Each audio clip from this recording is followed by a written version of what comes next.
नमस्ते, मैं डॉक्टर अभिरूप। आज हम बात करेंगे विटामिन डी के बारे में। सबसे पहले जान लेते हैं विटामिन डी क्या है। विटामिन डी एक फैट सॉल्युबल विटामिन है जो कि बॉडी में स्किन में सनलाइट के यूवी रेज से ये प्रोड्यूस होता है। विटामिन डी डाइट पे बहुत कम रहता है।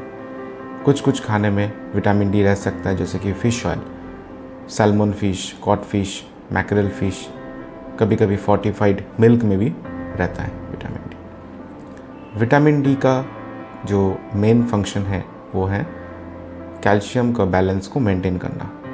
विटामिन डी बॉडी में इंटेस्टाइन से हमारा कैल्शियम और फास्फोरस एब्जॉर्प्शन में हेल्प करता है। इसीलिए विटामिन डी हड्डियों का हेल्थ या बोन हेल्थ के लिए बहुत इम्पॉर्टेंट है। कौन कौन पेशेंट्स विटामिन डी डेफिशिएंसी से जूझ सकते हैं? सबसे पहले जो बच्चे जो हैं ब्रेस्ट फीडिंग पे डिपेंडेंट होते हैं, क्योंकि ब्रेस्ट मिल्क में बहुत कम अमाउंट में विटामिन डी रहता है। तो ब्रेस्ट फेड इन्फेंट्स में विटामिन डी डेफिशिएंसी हो सकता है, प्रेगनेंसी में हो सकता है, जो कि बुज़ुर्ग है एल्डरली में हो सकता है, किडनी पेशेंट्स में हो सकता है, बहुत ज़्यादा ओबेस पेशेंट्स में जो मोटापे में हैं उनके अंदर भी जो है विटामिन डी कमी की रह सकती है। विटामिन डी डेफिशिएंसी का सिम्टम्स क्या क्या है?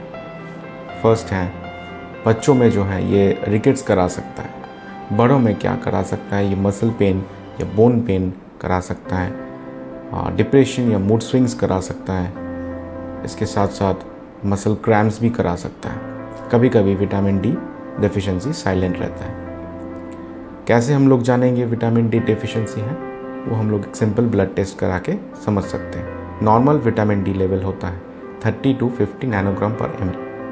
अगर 20 to 29 नैनोग्राम पर ml है तो इसको इनसफिशिएंट विटामिन डी बोलते हैं, और 20 नैनोग्राम पर ml से नीचे को लोग विटामिन डी डेफिशिएंसी बोलते हैं। ट्रीटमेंट कैसे करते हैं? बच्चों में आइडियली हम लोग daily 400 to 600 international unit per day के हिसाब से हम लोग विटामिन डी सप्लीमेंट दे सकते हैं, और एडल्ट में हम लोग पर डे 2000 इंटरनेशनल यूनिट्स दे सकते हैं, या तो फिर वीकली 60,000, और जो 60 के इंटरनेशनल यूनिट होता है वो वीकली दे सकते हैं for a period of 8 weeks.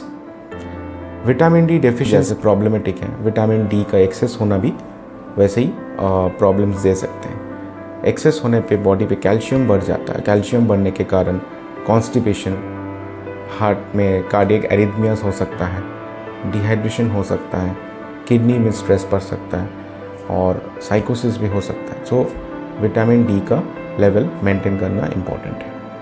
धन्यवाद।